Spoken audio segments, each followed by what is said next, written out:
Alright, area's a bit empty, but we're here for the second day of A-Kon. Not much to do on the first. They actually are split between different buildings, like multiple buildings, so this one's a bit more empty. There's Spasty going way over there. Yep, recording for YouTube as well. What's that? Recording for YouTube. Alright, good thing it's not recording, otherwise I know about my crippling cocaine addiction.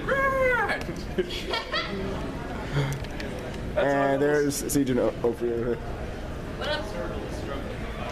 An HF with the Pikachu-like ears. It's supposed to be a serval cat. But now people have a video with pink Pikachu. Listen, my name tag says serval. You better get some burgers or something. Pass on the burgers, but either way, let's see what stuff there is here, folks. I got a big tournament, so don't worry. John, we're going to teach you how to write and stuff, preferably using other people's characters. Anyway, my name is Spastique. I am known in the Toho fandom, T-O-U-H-O-U, if you're familiar with that, for making several goofy comic sketches, and I'm pretty known for making a movie/made-for-YouTube series, Diamond in the Rough, which is a giant parody/satire of self-insert fics. But strangely, most people know me for the Simple Character Creator, which got linked because somebody linked it on YouTube, and now it's being linked all over Tumblr or DeviantArt. And basically, it's all probably explained a little bit more but later, but I've been studying English for more than a decade now, and I like teaching people how to apply to fan fiction because it's fun and you learn a lot of stuff and it can be used in school. And now for this guy. Thanks for making me seem a little quick. I'm Old Man Gibbler. I dally in a few things. Haven't done really too much. I recently published a children's book called The Tale of the Crooked-Tailed Cat. And also, since I don't have much of an introduction, I would like to thank this lady over here for providing a language to those who can't hear me. And what's your name? Nikki. Thank you, Nikki. You and the rest of your translator services are well welcome here. Yes.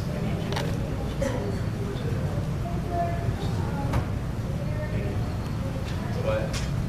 In that folder down here. Okay. That folder? Yep. Uh-oh. Click documents. Alright. And I'll swipe while you do this. Okay. Trying to get my itinerary out. It's just very hard to use a touchpad when you're wearing Kevlar gloves. Yeah. This was. Alright. My phone went off. Okay. Alright. So we're going to start off, for those who's paying attention, not playing on their phones. How many of you actually done a bit of writing yourselves? Quite a few of you. Ooh, who's done quite a bit of fanfic writing? Now, Do fan games count? I've all done this, and I'll even raise my hand too. Who all took a story that from an anime, movie, whatever, and put your own character, your own self-insert into it? Own characters. Well, I've used my own stuff when I do stuff with my friends, like people in the Gary's Mod community and the Toho community, etc. Will mix their own characters and have that, but I've actually never had myself.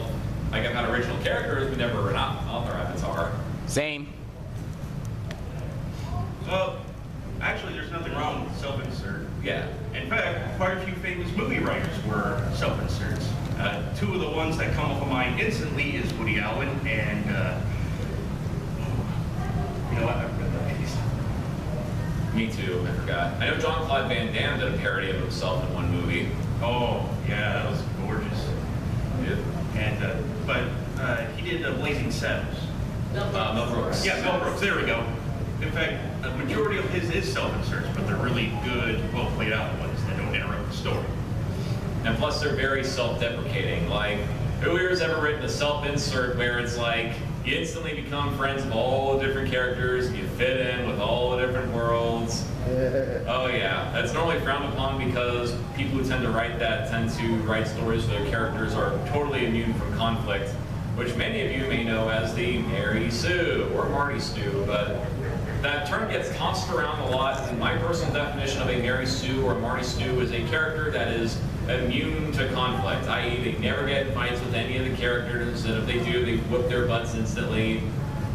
Like, if there's a problem with the plot, they gain magical powers to solve it instantly. Like, the fun of Woody Allen and Mel Brooks is they make fun of themselves constantly. Like, they make fun of how socially awkward they are, or how dumb they are. And we laugh because we can relate to it to a degree. And real quick, I know there's a few of you raising your hands. We'll get to questioning and all that fun stuff here in a second. But the biggest thing we're going to start with is, you already mentioned going with your environments, making a good character.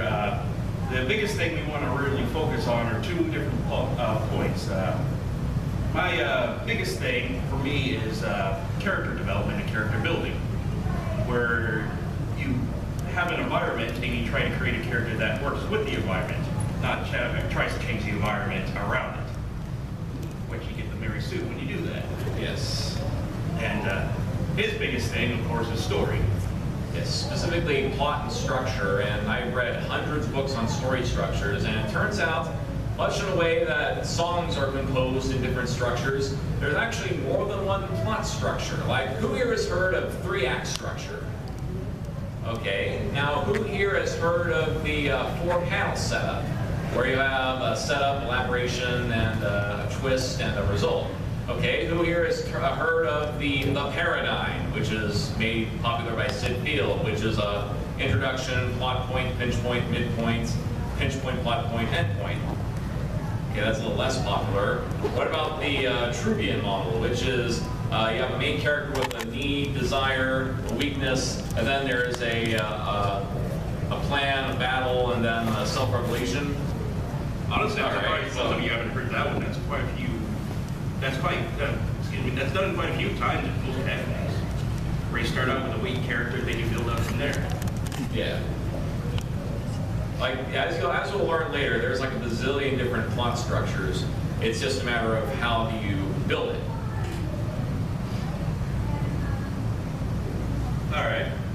So what we're going to do is, all of you have characters and all fun stuff like that. Who here has an OC that they're really familiar with? You've been raising your hand a lot. I'm going to pick on you for a little bit. I want you to describe one of your OCs. And don't be shy. I'll explain what we're doing whenever you get done. Okay. Basically, I was 16 when I met her, and so she started out as like this horrible self-insert, and then she kind of branched away from me. And then when I discovered that I actually have Asperger's syndrome, she like started coming back to me, so I'm kind of dealing with the Asperger's thing. She is a little overpowered. She has... let me help you break it down. What's her personality? She's very sarcastic. She's smart, but she's incredibly awkward. Okay. She doesn't quite get how to interact with people all that well. Okay. So give like a two-sentence paragraph of her, not two-sentence of her background. It changes with everything, honestly. Oh, it does? Yeah. Okay. And what would you say her powers are? She's just really good at hand-to-hand, and she's very smart. Sometimes I make her really good at music, but other times I don't. Okay. You know who this really sounds like in a way? So, Has anyone ever read or watched the movie Jack Reacher? Nope. I've heard of it. I'll give a little small thing about it. Jack Reacher is a ex-army vagrant. He walks around and solves problems. That's what his books are about. He's really good at hand-to-hand. He's really good with numbers, but he hates dealing with people. His idea of vagrancy is freedom. And whenever he gets a chance to, he will help somebody that he actually likes.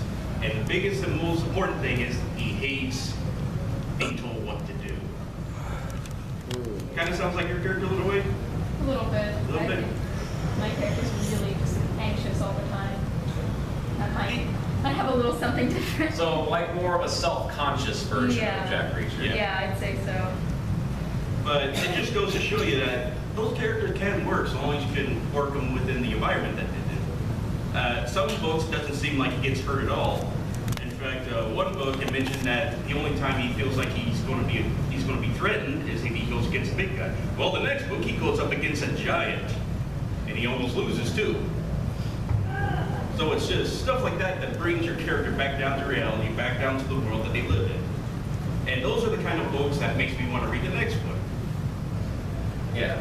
Alternatively, like another way to look at it is their strength is they're smart. They know how to like improvise and adapt to their environment. But their weakness is again not good with people. In the case of Jack Reacher, he's more angry. In the case of your character, it seems you're more shy, reserved, closed off, like that, right? Yeah. So the matter of there is finding the right plot to force your character to like do these great things, but yet they're still trapped inside this cocoon and they have to reach inside and pull out that heroism or whatever and save the day or whatever. And that's where we go into the content that Spastic here actually created this, and I figure it would be a good time to talk about it, is the biggest topic of character versus stuff. Yes. In virtually every story structure I've studied, you'll find that stories have an inner plot and an outer plot. The outer plot is always the stuff. Like, who here knows the movie Waterworld? All right, the Nostalgia Critic did a great review of this and said, the problem with Waterworld is that there's too much stuff. Like, we never get to know the characters. We get to see them, like, swing across ropes and fire guns and fix things. And we get to see, like those ships, like, unfold and transform and explosions. And then we're like, who are these people? Or, like, you read fan fiction. Like, me and this other guy, Steve the Human, a buddy of mine and fellow animator who's currently doing a review of Journey to the West on a podcast. He had a neat little, we did a fanfic once where it was a crossover between Toho and Kingdom Hearts. But the problem was, it was 90% beating up the Heartless, and more characters show up and they beat up the Heartless, and it's like, oh, I got a Keyblade. No, they're shooting bullets, they're beating up the Heartless, and who are these people? But meanwhile, in like other stories, it's like another good example is Star Wars. Like, sure, you got like go with the lasers, the explosions, they got the droid, the plans and everything. But then it's like, okay, we meet a farm boy on a planet who wants to go out on an adventure, but his parents are like, no, you gotta tend to the crops, you gotta stay here on this boring desert planet. It's like looking at that binary sunset with the dramatic music, and he's like, I'm never getting off this planet. But eventually they meet like a smuggler who's all like, yeah, I do anything you need for the money and I have no ethics whatsoever. It's like, oh, we have a princess who wants to save the rebellion from like a big evil galactic empire. Now the stuff has weight to it. So when a planet gets destroyed, we're like, holy crap, these people care about this stuff. So once like we know the characters, the inner plots, we start caring about the outer plots. Does that make sense? Yeah. Mm-hmm. Like, does anyone have an example they think they can spout off of inner plot versus outer plot, like a story where you get to know the characters? Oh, yes. Game of Thrones. Oh yeah. Song of Ice and Fire. Because Martin does such a good job of connecting you to the characters that when he inevitably kills them off, you actually give a crap. Oh yeah, like even someone who's only just seen Game of Thrones from a distance, I know of like it builds up all this lore and all this characters. You get to know their genealogy, their likes, their dislikes, and then bam, they get beheaded and stuff. And it's like, oh my gosh, I got to grow up with these guys. Now they're dead. Well, watching, I've never watched it, but I've read the books. Who all has read the books? Yeah. I've read the book, but I've never seen the show. Okay, you still know. haven't read the last book yet, but So you guys know where I come from. I say, whenever you read the book, you get more in depth with it. Like Jaime Lannister often talks about the Smiling Knight, and mostly talks about how much he was his hero, even though he was technically a villain. I actually want to know more about this backstory character that he keeps talking about, that he admired. And then you get more and more in depth, and sometimes it kind of lingers on a little bit to where you're like, okay, enough inner plot, let's get some outer plot done here.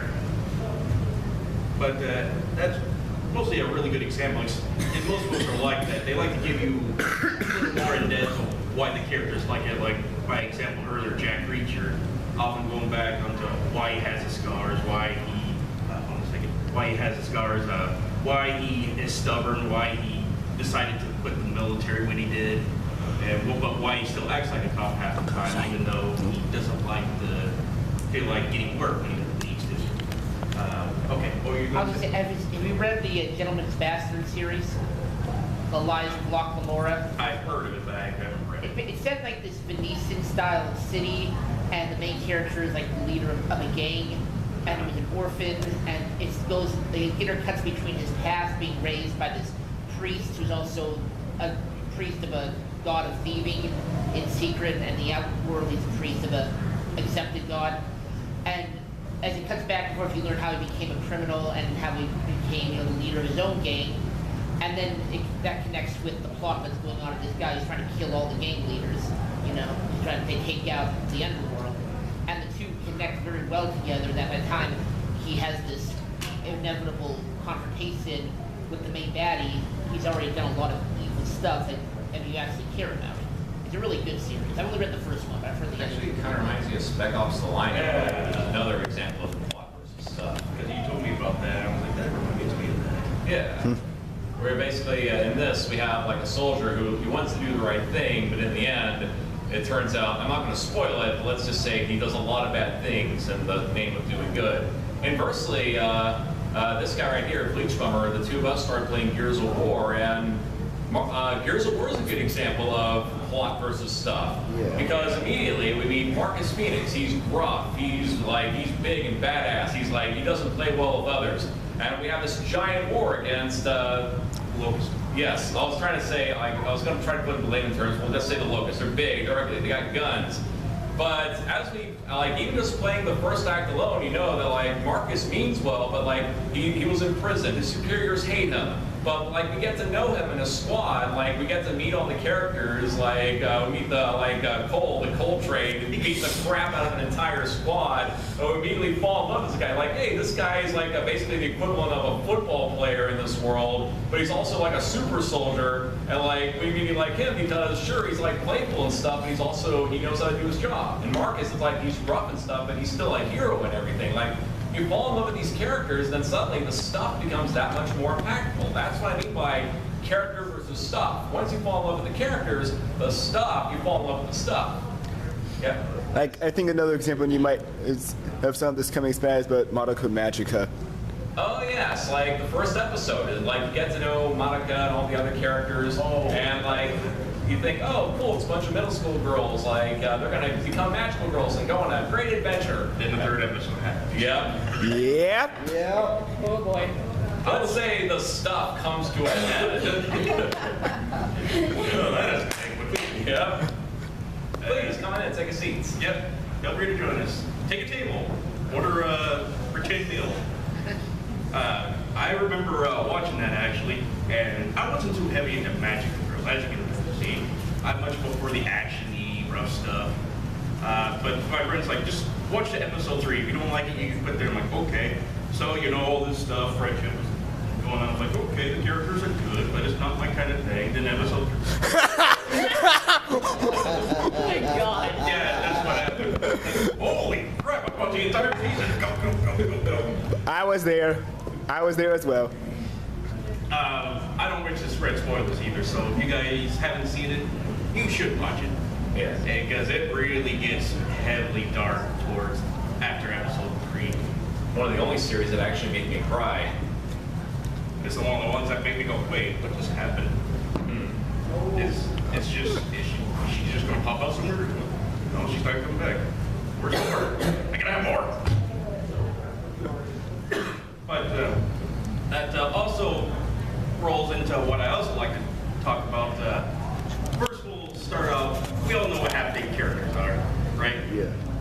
Well, we all seen that movie Half-Baked, and we know that. But Have you ever seen Half Baked? On Wii. God damn it. Why? But this is an example of well-baked characters where they're so well made that you're actually having a vested interest in them, where you want to know where something happens to them, it's like, how are they going to get out of this? And it gets to the point where they get into a situation where they're not able to, well, where their fears actually come out, where their weaknesses come out. It's like, oh God, what's going to happen now? I like to go back to Jack Reacher. Since he's such a big guy, he's 6'5", his major weakness is being in tight areas. And it was the second book where he's forced to crawl through a cave where he couldn't even do a push-up. His back was scraping against the roof of the cave. And it got to where his mind was actually starting to panic, despite him being a usually calm guy, to the point where he actually screams really loud for about, I think the author said about a minute and a half. And finally, when he was able to calm down, he was able to realize he could get out of the cave. It's just there was an adventure that he missed because it was completely dark in there too. So it's that kind of stuff that makes you want to just grab on and say, come on, you can do it, come on. But like look at a series, that was another good example. That's the biggest thing that a lot of fanfic writers seem to be skipping on is their emotional reaction to what's going on. Like one fanfic you were doing about the Indonesia that guy again. Oh yes, Lost in Gensokyo, classic. One of the ones that I really didn't like was whenever he was getting into that gunfight. And I'm like, there is a guy who was going to school, yet he's going through a gunfight even-mindedly. And I can guarantee the most elite people do not go through it even-mindedly. Even Jack Reacher mentioned that. He's like, it's all about instinct and what you know. And for a guy who probably didn't even touch a weapon before, I forget the story if he did or not. Basically, he hasn't touched any of the stuff that he's done before. Like as soon as he gets to this land, they give him a job, and basically what is the land's FBI, which doesn't exist in the original series, as like a crime scene investigator. Like they immediately promote him to like one of the high-ranking CSI kind of guys, and then he gets into a gunfight in a land where they mostly use magic, and he takes it like it's like he's playing Call of Duty. Shit. Wow. And I play Airsoft, and let me tell you, it's more like The Departed than Call of Duty. Yeah. Where basically, like, you point, bam, the guy's dead. Whereas I'm ex-military, so I know, but it's not fun. But anyway, skipping that. So it's stuff like that where people just forget the emotional reactions of everyday events. It's even in the slice of life stuff. People, whenever you get reactions, of course, anime likes to do overreaction, but that's the comedy. But you can see there's points in areas where something weird happens that normal people would either freak out, faint, or want to kill them. And usually none of those things happen. They just look at it and they just start a normal conversation. Let's see, one example, even though I kind of like this series, was the Squid Girl one. Oh, yeah, I know what you're talking about. It's the girl who wants to like take over the surface. I think it's just called Squid Girl. Yeah, Squid Girl. But where she just makes this appearance, she starts doing all those moves, and there's like a brief moment of surprise, then they just beat up on her. It's like, I don't know about you, but if I saw a squid crushing an entire side of a shack, I'd be kind of worried. I mean, sweat like I am now. Except I probably need more comfortable gear on the beach, but still. But then, actually, yeah. But then you also get the environment creation. Does this character work with the environment? Well, that depends. Does your character use a sword in a futuristic environment? Or a fantasy environment that uses ranged weaponry. Yeah. Going back to Star Wars, actually someone asked me about this because we were doing this little contest that we're going to do here in a little bit. But basically, one of my pet peeves, of course, was what he explained was in a modern futuristic environment where range weapons are used, people want to use swords. And that could work in a way, but then I used the example of Star Wars. I'm like, okay, that worked in a way because they were able to reflect lasers. They had training to where they can actually use ranged things. You know, pull them, choke them, push them away, or throw their lightsaber and it'll come back to them. But then again, you ask the question: how many Jedi do you have versus stormtroopers now, considering how they started out? Yep, I think one good Order 66 beats an entire army of Jedi. Yeah. Despite how well trained they are and how many they take down, it was still the ranged weapon versus the melee weapons, and the ranged weapon wins. And in fact, So the stuff in Ultraviolet wouldn't work. Maybe you don't know the movie Ultraviolet. Little girl with a sword versus a bunch of guys with guns. They even make fun of that in the webcomic series Dr. McNinja, where they have a superhero versus a bunch of guys with guns. He does a backflip, and then he just lands on the ground with bullet holes. hold on a second. One of my other favorite ones, I'm just going to mention this now. One of my other favorite ones is whenever there was that creature loose in his office, and it was a bear, right? He had a bear assistant. I think it was a gorilla. Oh yeah, it was a gorilla. Where the gorilla was just sitting outside. It's like, why are you standing outside? Did you poop out my office? Then you just hear the desk break. It's like, did you poop so much you broke my desk? What was your question there? I'll just say that the original movie sort of kind of lampshaded that a little bit, where Han Solo is basically, you know, ancient religions and hokey weapons are no match for a good blaster by your side. Oh yeah. In that one line, he established who he was as a character. Yeah. You know, someone who didn't believe in anything higher than himself, believed in the power of his own weapon, you know, and it also, you know, sort of lampshaded the whole idea of, I have a magic sword. Well, I have a laser gun. Yeah, he is he's what's known in some circles as the skeptic character. The character that's, his job is to contrast the main character's point of view, the point of the story. Like, I'm pretty sure there's more examples. Scully. What? Scully just comes to mind. And from the X-Files? Yep. Oh yeah. You know, I watched it whenever it first was coming out, and I didn't think too much of it, but go ahead and explain Molly to us, if you would. Basically, Scully comes. Oh, Scully, my bad. Yes, Scully is the skeptic to Mulder's believer about things like aliens and magic and things like that. But even after like 3 seasons, she's still going, that can't be possible, that can't be right, even though she's seen a lot of this incredible stuff and tries to keep him grounded. So she's the more down-to-earth, skeptical character of the group. Seems like it. And still, even though she's seen it, she still kind of denies it happening. She stays to her beliefs. Yeah. And that actually does make a good character right there. To a point where you hang on to your beliefs, where even though you see it's like, no, this can't be real. And I honestly think that's a really good one, because then you want to know, like, I wonder what else she's going to react to whenever she encounters this again. And apparently she does a lot, because how long did the series go on for?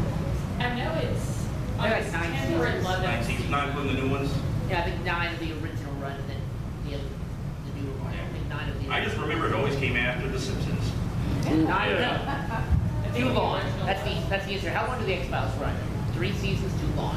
Yeah, that's your. Yeah, I heard the last few seasons they really started scraping the bottom of the barrel. But that's when you want to watch Married with Children. Actually, that's a really good character right there. Let's talk about Al Bundy, Oh, yeah. the guy who constantly works, doesn't know why he keeps on working, who goes to work and weeps for about an hour, then opens up the store, then weeps for another hour, helps a customer, makes fun of fat ladies, goes after good-looking ladies, even though his wife is hot, makes fun of her for a while, then goes to the couch, puts his hand in his pants, and just relaxes for the rest of the day until his kids, I forget what the girl's name was. Kelly. Kelly, yes. Played by Christina Applegate. She is fun to watch. And of course, Bud Bundy, who they like to make fun of never getting a girl, but I always see him with the hottest girls on that show. But it's mainly, I think, the running gag, very similar to Seinfeld. Like, he keeps getting all these girls, but there's always something wrong with him, as opposed to the other girl, that always puts them off. Yeah. Oh, one of my favorite ones was the episode where his cousin was getting married to this bridesmaid, to this really nice girl who I think was Drew Barrymore. A really young Drew Barrymore. But of course, a few things happen, and she's getting nervous, and he's trying to help her out. And they end up, having sex and all that. Then, she cancels the wedding because she doesn't want to get married now. And the guy's like, I hope I find this guy. I want to crush him. And because explaining the cousin, he's this big 7-foot, really wide guy. And of course, Bunny's like, our Bud's like, oh, I'll help you. I know exactly who he is, I think. And it just escalates from there. But That show had really good subtle humor. oh yeah. It was back in the 90s and late 80s when you weren't allowed to be so over the top with raunchy jokes. Well, considering back then, it was still a little bit over the top, but that's when Fox was brand new and was like, we're a rebel channel. Well, there was one episode I remember when he has this girl, another one of his many hot girls who give him massage, and he's like, your arms are so big, especially your right one. And it's like, as a kid watch that joke goes whoop, and Yeah. as adults you're like, I get that. Oh yeah, it's fun to go back over shows that you grew up with but didn't get half the jokes. Especially Looney Tunes. And Disney. There was a lot of adult jokes I missed in Animaniacs. Yeah. Makes me wonder how Steven Spielberg even missed half of those. But I think he was so busy, he's like, okay, it's approved, take it on. I found prints. No, fingerprints. Smiles at Dot. I don't think so. Good night, everybody. And, Well, you've seen the nostalgia credit, right? Did Yeah, you I've see seen his that. interview, his like 3-part interview with the people from Animaniacs? Oh yeah, I saw that too. It was really good. yeah. Well, I was going to say one of the other ones was whenever they were singing about the different planets, Yakko was. He was singing about the different planets, and then at the end, Yakko comes up to him and is like, you forgot your anus. Good night, folks. But yes, moving on. We talked about a lot of good stuff, how to, build characters, what characters should react to. But let's give an example of bad characters. Or better yet, let's start off with giving an example of a bad story. Oh yes. I'm pretty sure you met plenty of those. Oh yeah. In fact, a while ago, me and Steve-O, and even some of us guys here, we've had a series where we would rip on Toho fanfics and occasionally use some non-Toho fanfics. But we have an archetype in our thing that often applies to other series. And in 2015, I gave this example. I got the people in the back row all raise their hands and just sort of run up and high five them. Okay, let's say this is the archetypal bad story. We have an original character who is suddenly transported to their setting. Let's say it's Harry Potter, they get the invitation to Hogwarts. It's like, oh, I'm secretly a wizard my whole life. Okay, by abusive or missing parents. Then they get invited to the school, their favorite anime. Like, oh, I'm the foreign transfer student. You get the idea. They get invited to the setting. And they get there, and all the characters are always like, oh, I'm so bored. I wish something interesting would happen. And then, hey, author Avatar, we're going to become friends with you because you're going to solve all of our problems. And then they go all around to the different settings, meeting all the different characters, like every single one. Like, even though most stories have like maybe 5 to 10 characters at most, this story will include every single character in the setting. And then some big bad original character comes along, and it's like, oh, I'm the most powerful evil villain ever, and I'm gonna destroy you all. And the main character's like, not so fast, but then of course picks them off one by one. Oh no, it's up to the original character to save the day. And then usually by this point the fic dies. Yeah. Who here has read this fic? Who here has written this fic? I'm sorry. Personally attacked. It's alright, you're not alone. No, we all were 16 at one point, Jay. Yeah. I actually will admit, whenever Pokemon first came out, I wrote a fanfic about that too. It was not good, but I keep it around to remind myself, please don't do that. It may look good on the inside, but once you read it from the outside, ugh, there's something wrong with me. I better get checked in. But yeah, we all have those starting points, and we all have those moments of just, we think it's sincerity, but it's just more of an ego boost that you get up. It's a temporary high ego boost, basically, where you feel good. You feel like, oh man, this is so great. I am so great. This is going to be the best fan fiction ever. Then once the high die off, and you reread it again, it's like, what was I thinking? I really don't want to look at my fanfiction.net account. I see like the stories I've written going back to 2007. It's like I really don't want to open those. Honestly, I think going back and looking at your work is the first step to becoming a better artist, because then you realize your mistakes and how you can correct them. Like, I actually look at it and I can probably rewrite it to where that OC is still doing stuff, but not to the point where he's the center of attention. To where he actually blends in with the environment and not just wants to beat up everything. It's like, I'm the hero. Praise me. I think the psychology there is we root for the hero because we know who the hero really is, wink. And so we're like, man, like this hero's so great. Why would anybody else like this? But when someone else who doesn't know the character's history looks at it, they're like, why is everyone praising this character and why is this character beating everyone up? But funny enough, that's actually it is possible to make a somewhat good plot about this. So a while ago, me and a guy who unfortunately we parted ways, we created a thing called Diamond in the Rough, which again was this giant self-insert fic parody of sorts. It starts off like the typical archetypal bad fic. Yep. Guy gets invited to this magical fantasy world, and then he meets all the characters, he finds a love interest, and it's like, oh, we have a big bad. But unfortunately, because he talked to all the characters, they know all his weaknesses. And then it starts to dawn on the people, oh shoot, because of all the typical power fantasy stuff, this guy just really screwed himself in the entire setting over. And the last half of the story is the guy rushing around trying to stop the thing that he started. And it turns out he was actually brought over to fulfill the plans of another character to basically take over.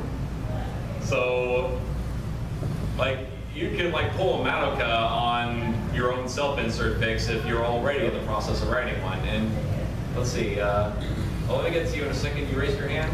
No, I didn't.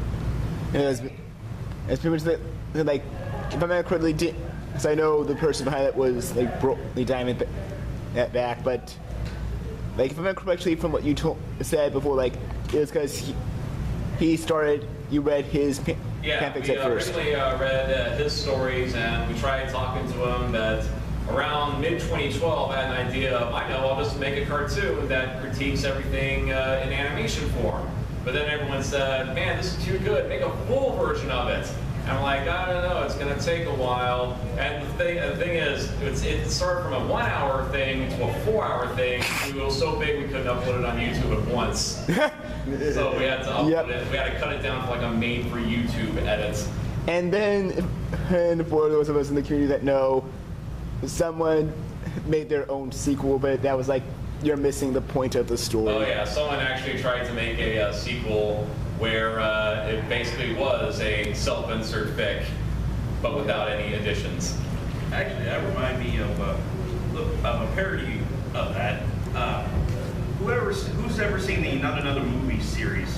Oh yes. Not Another Teen Movie is my personal favorite. Yeah, it's basically just a group of people who just parody every single genre there is to an extreme level. But the latest one that I saw was Not Another Movie, Not Another Movie. And what they were doing was they were making fun of documentaries in that one. Where this one guy says, I don't know what was wrong with Titanic 2. There's ghosts, there's moon men who live underwater that come out and try to enslave the human race. It's got everything. Almost out of time. But that's mixing pizza, nachos, cigarettes, and cards, shaving so I can have cream. more space. Hold on. And also, fact, it was the sequel.